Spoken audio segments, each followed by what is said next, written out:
मुंगेली के महाराणा प्रताप चौक में पुलिस विभाग ने 36वें सड़क सुरक्षा माह कार्यक्रम का आयोजन किया। कार्यक्रम में उपस्थित मुंगेली कलेक्टर राहुल देव ने कहा कि प्रत्येक व्यक्ति को सड़क सुरक्षा नियमों का पालन करना चाहिए। हम सभी की जिम्मेदारी है कि सड़क सुरक्षा नियमों का पालन करें। कार्यक्रम में लोगों को जागरूक करने के लिए जागरूकता रथ को कलेक्टर और पुलिस अधीक्षक ने हरी झंडी दिखाकर रवाना किया। इस बार सड़क सुरक्षा माह में हमारा पूरा फोकस ट्रिपल ई पे रहेगा। पहला ई इंजीनियरिंग से संबंधित है। अगर कहीं पे रास्ते खराब हैं, लाइट की कमी है, सिग्नल की कमी है, कहीं पे बोर्ड लगाने हैं तो प्रशासन के सभी विभाग मिलकर इन इन्फोर्समेंट पे हमारा फोकस रहेगा कि लोग यातायात इस बात पे जानना है कि यदि कोई यातायात नियम पालन नहीं कर रहा है, क्यों नहीं कर रहा है, तो उसको हम लोगों को सभी को मिलकर के लोगों को प्रेरित करना है कि यातायात नियमों का पालन करें। न्यूज अपडेट की खबरों में फिलहाल इतना ही। मुझे और मेरी पूरी टीम को दीजिए इजाजत। नमस्कार, स्वागत है आप सभी का न्यूज एट 8 की इस बुलेटिन में। मेरा नाम है सिद्धांत त्रिपाठी। रुक करते खबरों की ओर, जहां बीजापुर के मशहूर पत्रकार मुकेश चंद्राकर की हत्या कर दी गई। एनडीटीवी में कार्यरत मुकेश चंद्राकर 1 जनवरी से लापता थे। परिजनों ने बीजापुर पुलिस से इसकी शिकायत की थी। शिकायत के बाद मुकेश चंद्राकर की लगातार खोजबीन की जा रही थी और शुक्रवार को सेप्टिक टैंक में उनका शव मिला। बस्तर की पत्रकारिता में मुकेश चंद्राकर का एक बड़ा नाम था। टेकलगुड़े मुठभेड़ में अगवा हुए सीआरपीएफ जवान को छुड़ाने में उन्होंने एक महत्वपूर्ण भूमिका निभाई थी। बात करें बीजापुर की, जहां पर पत्रकार मुकेश चंद्राकर का शव सेप्टिक टैंक में मिला है।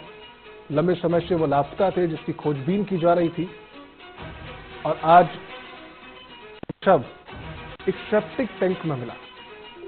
एनडीटीवी में कार्यरत थे मुकेश चंद्राकर और बीजापुर के एक बड़े पत्रकार थे। जब भी पत्रकारों की बात की जाती है बीजापुर में तो मुकेश चंद्राकर का नाम आता है। एनडीटीवी में कार्यरत थे और कई काम कर चुके थे समाज क्षेत्र में। काफी लंबे समय से लापता थे, जिसके बाद खोजबीन की गई और आज उनका सेप्टिक टैंक में एक शव मिला। आपको बता दें कि टेकलगुड़े मुठभेड़ में अगवा हुए सीआरपीएफ जवान को छुड़ाने में उन्होंने एक महत्वपूर्ण भूमिका निभाई थी। अधिक जानकारी के लिए इस खबर पर मेरे सहयोगी धीरेन्द्र तिवारी जुड़ चुके हैं।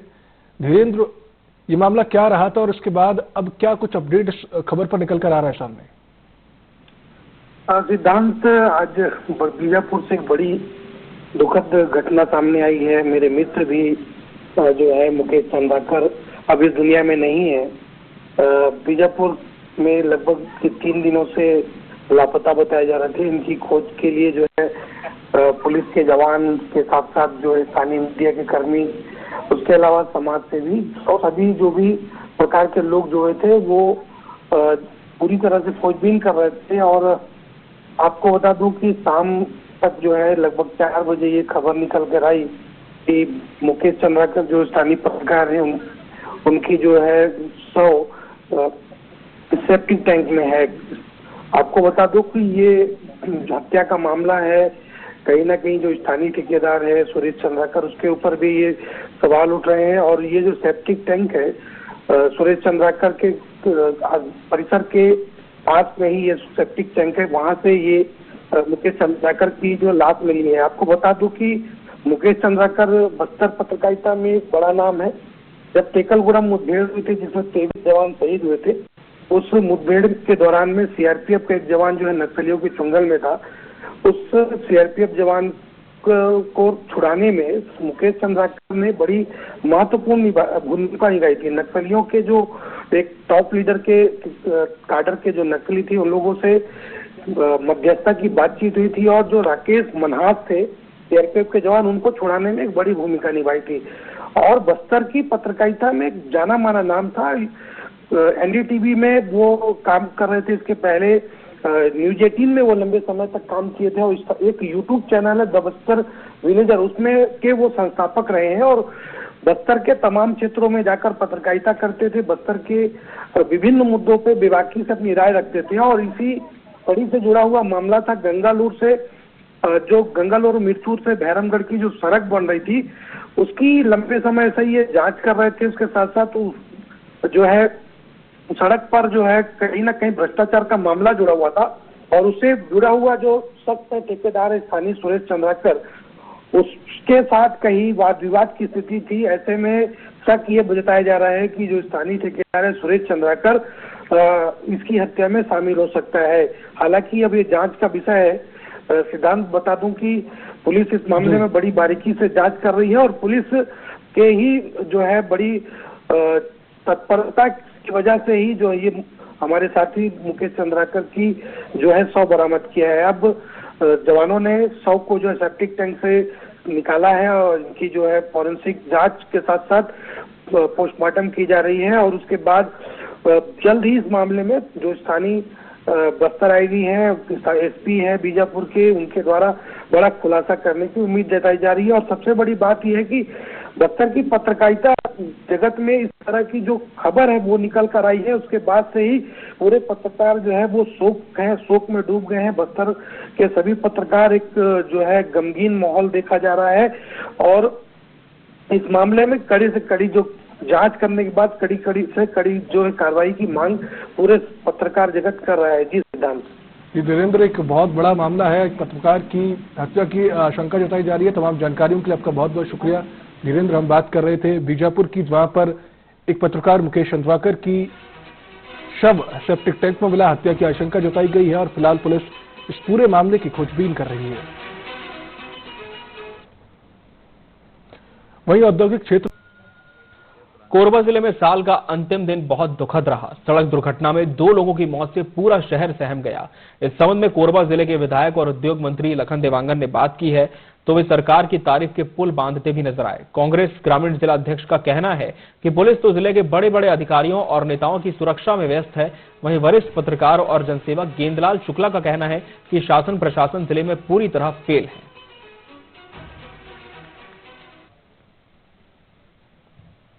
जैसा कि अभी राताखाट में हुआ, एक ट्रक को आग लगा दी गई, कोयले से भरी हुई ट्रक को एक दूसरी गाड़ी को भी आग लगा दी गई।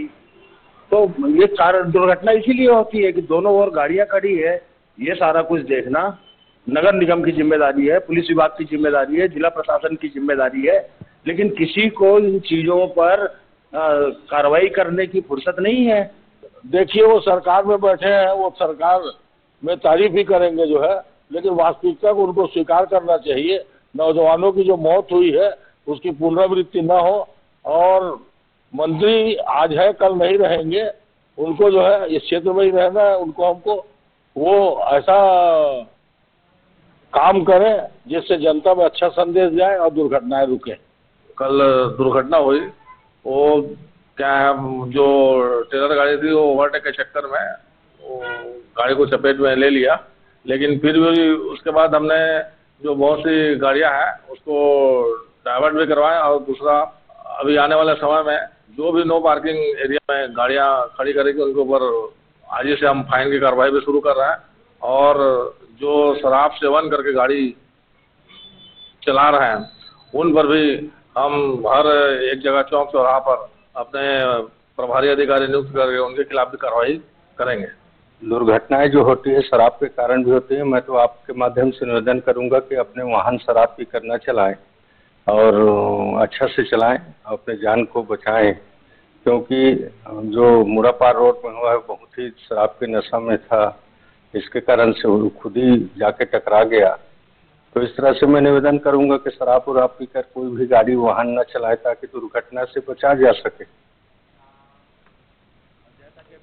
बालाघाट की Bharveli supreme court justice Kondagaon पहुंचे।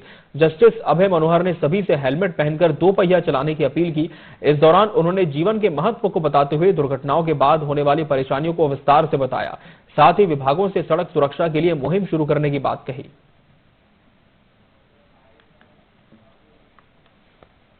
नियमित रूप से कंपल्सरीली हेलमेट पहने और सबको प्रेरित करें कि वो हेलमेट बिना हेलमेट पहने स्कूटर और 2 व्हीलर न चलाएं और जो उनके साथ में पीछे बैठे वो भी हेलमेट पहने और दूसरे लोगों को भी कहें कि वो हेलमेट पहने। क्यों? क्योंकि हेलमेट नहीं पहना तो दुर्घटना में मृत्यु होने की आशंका बहुत बढ़ जाती है। दंतेवाड़ा में सड़क सुरक्षा माह की शुरुआत के बाद ट्रैफिक पुलिस लगातार कार्यक्रम कर रही है। इसी कड़ी में गुरुवार को हेलमेट बाइक रैली निकाली गई। बाइक रैली को सुप्रीम कोर्ट के पूर्व न्यायाधीश अभय मनोहर सप्रे ने हरी झंडी दिखाकर रवाना किया। इस दौरान सीआरपीएफ और पुलिस जवान दो पहिया वाहन पर हेलमेट लगाकर रैली में शामिल हुए। पूर्व न्यायाधीश ने बताया कि सभी दो पहिया वाहन सवार को हेलमेट का उपयोग करना चाहिए, जिससे दुर्घटना में गंभीर चोट से बचा जा सके।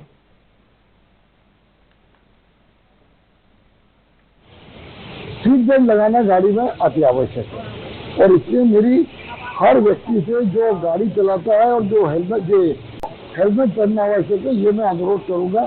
और ये मीडिया की ड्यूटी है, लोगों को जागरूक करें, अवेयर करें कि हेलमेट पहने। यदि नहीं पहनेंगे तो शासन को मैंने बोला है, पुलिस वालों को निर्देश दिए हैं कि उनके विरुद्ध सख्त कार्रवाई की जाए और उनको चलाने से रोका जाए। जहां जिले में बिगड़ी यातायात व्यवस्था को लेकर डीएसपी ने संज्ञान लिया। उन्होंने नए साल की शुरुआत में लोगों को यातायात नियमों को लेकर समझाइश देने की पहल की और बताया कि लाल सिग्नल होने पर ज़ेब्रा लाइन को पार न करें। वहीं आगे डीएसपी ने बताया कि हम लगातार 2 से 4 दिन इसी तरह लोगों को जागरूक करेंगे। अगर उसके बावजूद भी नहीं माने तो कठोर कार्रवाई की जाएगी। कोरबा जिले के सीएसपी चौक पे जैसा कि आप देख रहे हैं कि स्वयं कोरबा जो डीएसपी यातायात के डीएसपी है डीके सिंह जी आज सीएसपी चौक पर खड़े होकर लोगों को जागरूक कर रहे हैं और रोड में किस तरह चलना चाहिए उसका नियम का सब बता रहे हैं। आइए हम बात करेंगे उससे कि क्या कुछ लेके आज दिख रहे हैं। सर अपना बताएंगे कि आप जो चौक में खड़े हैं लोगों से आप समझाइए। जैसा यहाँ पर मैं चौक में व्यवस्था देखा कि लोग सिग्नल रेड सिग्नल जैसी चलती है तो जेब्रा क्रॉसिंग से आगे अपने वाहन को ले आते हैं। तो मैंने अपने ट्रैफिक टीम को समझाइश दी है कि लोगों को धीरे धीरे इनकी आदत में सुधार किया जाए कि जेब्रा क्रॉसिंग से पहले अपनी गाड़ी को रोके, ना कि जेब्रा क्रॉसिंग क्रॉस करके आए। इससे क्या होगा, जो एक्सीडेंट होता है उसमें रुकावट भी आएगी, लोगों को समझाइश भी मिलेगी कि जेब्रा क्रॉसिंग किस लिए बना रहता है और हमको कहाँ तक अपने गाड़ी को स्टॉप करना चाहिए। सर अगर आम पब्लिक इस नियम को फॉलो नहीं करती है तो उसके ऊपर क्या कार्रवाई की? अभी हम 1-2 दिन सभी को समझाइश देंगे, उसके बाद अगर नहीं मानेंगे तो जो एमबीएक्ट की कार्रवाई होती है उस पर कार्रवाई करेगा और चालानी कार्रवाई करेगा। ये हमने बात की है यहाँ पे उन्होंने बताया कि तो देखते हुए आज हम शहर में चौक कर दिए हैं और सभी चौक चौराहे पे पुलिस एसपी के जवान लगाए गए हैं और लोगों को सुनाकर समझाइश भी दे रहे हैं कि अपने जो रूल्स नियम है उसके तहत चलें और एक बार समझाइश देने के बाद अगर नहीं माने जाएंगे तो ऊपर कठिन कार्रवाई की जाएगी। कैमरा सहयोगी राजेश श्रीवास्तव। मुंगेली के महाराणा प्रताप व्यापार नगरी गीदम एक बार फिर गौरवान्वित हुई है। आईएएस आईएफएस के बाद अब गीदम की बेटी साक्षी सुराना पायलट बन गई है। कोविड के दौरान घर में खाली बैठने से उन्हें कुछ हटकर करने का आइडिया आया, जिसके बाद उन्होंने संकल्प लिया। उन्होंने कोविड आपदा को अवसर बनाया और अपना संकल्प पूरा किया। साक्षी बस्तर संभाग की पहली पायलट बनी है। ऐसे में उनके घर बधाई देने वालों का तांता लग रहा है। साक्षी सुराना और उनके पिता से खास बातचीत की टीवी 24 के संवाददाता धीरेन्द्र तिवारी ने। अपने सपनों को जो मंजिल है उसको पाने के लिए पायलट का सफर तय करती है और आज पायलट बनकर बस्तर दंतेवाड़ा के क्षेत्र का जो है नाम रोशन कर रही है। दंतेवाड़ा जिले के गीदम की ये बेटी है और एक किसान परिवार से ये बिलोंग करती है और एक किसान की बेटी के दिल में ये जज्बा है कि वो पायलट बनकर देश के उन्नति में, देश के जो उड़ान योजना है उसमें शामिल होकर एक देश की प्रगति में अपना हाथ बटाएगी। मेरे साथ अब वो बेटी भी जुड़ रही है, उनसे हम चर्चा करेंगे कि इस क्षेत्र से वो कैसे पायलट बनने की सोची, यहाँ तक का सफर उन्होंने कैसे तय किया, कैसे उनकी शुरुआत थी, प्रारंभिक शिक्षा कैसे प्राप्त हुई, ये सब चीज़ों पे उनसे बात करेंगे। आपका स्वागत है। आप अपना नाम बताइए और कैसे यहाँ तक पहुँचे, ये सफर के बारे में बताएं। मेरा नाम साक्षी सुराना है। मैं गीदम दंतेवाड़ा से हूँ। मेरी प्रारंभिक शिक्षा यहीं गीदम दंतेवाड़ा पे ही हुई है। निर्मल निकेतन स्कूल से पढ़ी हुई हूँ। उसके बाद मैं कॉलेज रायपुर में करी हूँ। कॉलेज करने के बाद मेरी किसी से बात हुई, उनसे पता चला कि ये भी एक फील्ड ऐसा हो सकता है। पहले यहाँ पे इतना बस्तर जिले में ऐसे कोई करियर अपॉर्चुनिटीज नहीं होती थी। मतलब लोगों को लगता था कि मतलब आप डॉक्टर, इंजीनियर और यही सब आपका करियर ऑप्शन होता है। पहले इतना यहाँ पे अवेयरनेस नहीं था कि पायलट भी आप बन सकते हैं, बट जब मुझे इस बारे में पता चला कि हम भी बन सकते हैं, हम भी कर सकते हैं, तो मैंने इस बारे में ज़्यादा रिसर्च किया, सब कुछ किया। फिर कोविड में इस बारे में पूरा भारत बंद था, तो सब चीज़ें बंद थी, तो उस समय और ज़्यादा टाइम मिला, सब चीज़ ऑनलाइन ढूंढा करा। जैसे ही कोविड थोड़ा नॉर्मल हुआ, मैं ऑनलाइन देखी कि बेस्ट स्कूल्स कौन से हैं, कहाँ जाके मैं अपनी पढ़ाई कर सकती हूँ। फिर वहाँ गई, वहाँ पे चीज़ें और पता करी कि इस फील्ड में क्या क्या करना पड़ेगा, और बस फिर अपना मन बना ली और अपने घर वालों को मनाया। फिर मम्मी पापा और पीछे पूरे सब परिवार ने बहुत साथ दिया मेरी एडमिशन हुआ। और इसमें शुरू में थोड़ी तकलीफ भी हुई क्योंकि पढ़ना बहुत पड़ता है और बहुत सारी चीज़ें ऐसी होती है, बहुत सारा एग्जाम्स होता है जो बहुत मुश्किल होता है, आसान नहीं होता। पर धीरे धीरे क्योंकि मेरे को करना ही था, वो इच्छा थी कि कुछ भी हो जाए मेहनत करूंगी, सफलता का नहीं सोचूंगी, अगर मेहनत करूंगी तो सफलता तो मिल ही जाएगी कभी ना कभी। बस करती गई। बहुत बार ठोकर भी मिला, बहुत बार 2 कदम आगे बढ़ा के 2 कदम पीछे भी हुई, पर फिर भी ऐसा था कि नहीं, अगर इस फील्ड में आए हैं तो आगे बढ़ते ही जाएंगे, रुकेंगे नहीं। क्योंकि अगर करना है, अगर मेहनत करने वालों की हार नहीं होती जो बोलते हैं, अगर आप रुक गए तो आप सफलता नहीं ला पाओगे। तो मेरा ऐसा था कि बस मैं ये नहीं सोचूंगी कि मेरा आगे क्या होने वाला है, बस ये था कि मैं बस अपनी तरफ से पूरी मेहनत करूंगी, जितनी मेहनत कर सकती हूँ। और बस आज वही मेहनत और घर वालों का प्यार और वो है साथ की मेहनत। जैसे मैं देख रहा हूँ कि वो लाइसेंस पड़े हैं, थोड़ा सा उठाएंगे उसको। ये शायद आपके लाइसेंस है? जी सर, ये मेरे लाइसेंस है। ये मैं अपने दर्शकों को दिखाता हूँ कि ये साक्षी के जो है लाइसेंस है, इन्होंने प्राप्त कर चुका है और अब इसके माध्यम से ये जो है फ्लाइट उड़ाने की काबिल हो चुकी हैं। तो अभी आपका जॉब वगैरह के लिए कहीं अप्लाई किए हैं क्या? कोई फ्लाइट? सर मैंने अप्लाई किया है, अभी उसका एग्जाम होगा। जैसे ही मैं उस एग्जाम को करती हूँ फिर उसके आगे मेरी डोमेस्टिक ट्रेनिंग स्टार्ट हो जाएगी। अच्छा। साक्षी के पिताजी भी हैं, उनसे भी हम समझ लेते हैं। आप तो किसान हैं जी, और किसान परिवार दिन भर मिट्टी और खेत इसी में जूझता रहता है, और आज आपकी बेटी आपको गौरवान्वित कर रही है, पायलट बन गई है, क्या कहेंगे इस पर? मुझे बहुत खुशी है कि मेरी बेटी पायलट बन गई है और हमारे यहाँ पर इस क्षेत्र में और संभाग में ऐसा अलग हट के कोई शिक्षा ग्रहण नहीं किए हैं और ऐसे कोई मुकाम में नहीं गए, और मेरी बेटी एक अलग ही मतलब मुकाम को प्राप्त करी है और मुझे बहुत खुशी हो रही है। देखिए, पिता को अगर बच्ची या कोई बेटा उनका जब किसी मुकाम को हासिल करता है तो वास्तविक उनको खुशी मिलती है, और आज इस बेटी ने भी अपने जो पिता को है गौरवान्वित करने का जो है एक खुशी देने का काम किया है। और हम भी ये कामना करते हैं कि ऐसे ही सफर इनका, जैसे जितनी मेहनत की है उसी मेहनत से देश की तरक्की में भी वो अपना हाथ बटाएं। धीरेन्द्र तिवारी, टीवी 24, गीदम। बढ़ते आगे, रायगढ़ के धर्मजयगढ़ ब्लॉक से लगातार राशन घोटाले का मामला सामने आ रहा है।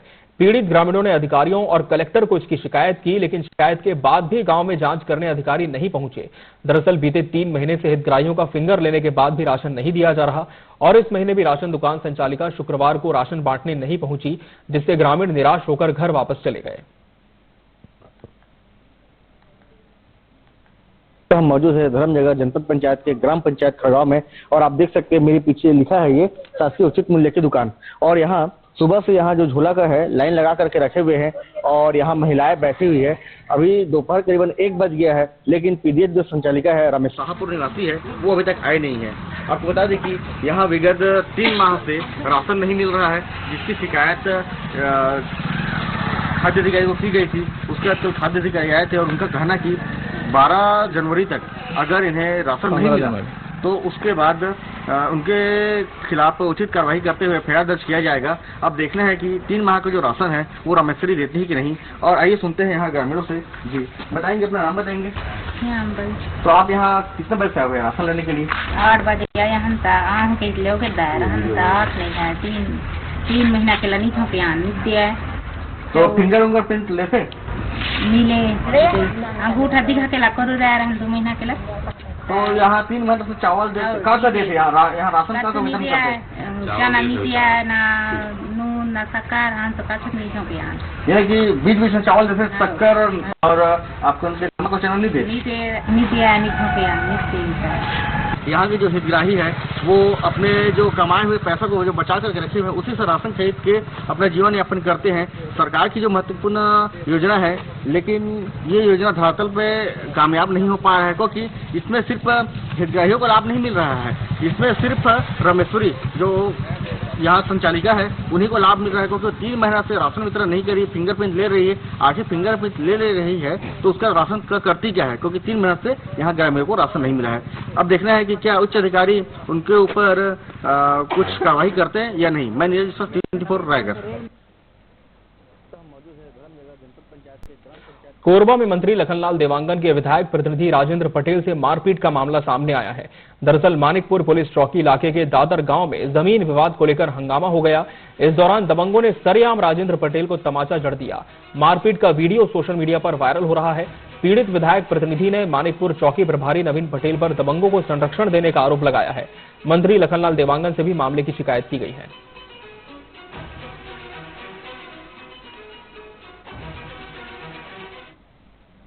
बिलासपुर के कोटा थाना पुलिस ने स्कूल में घुसकर हंगामा और गाली गलौज करने वाले 4 आरोपियों को गिरफ्तार किया है। दरअसल आरोपियों ने गीकला स्कूल में घुसकर हंगामा मचाया। शिकायत मिलने पर पुलिस ने कार्रवाई करते हुए चारों आरोपियों को गिरफ्तार कर लिया है।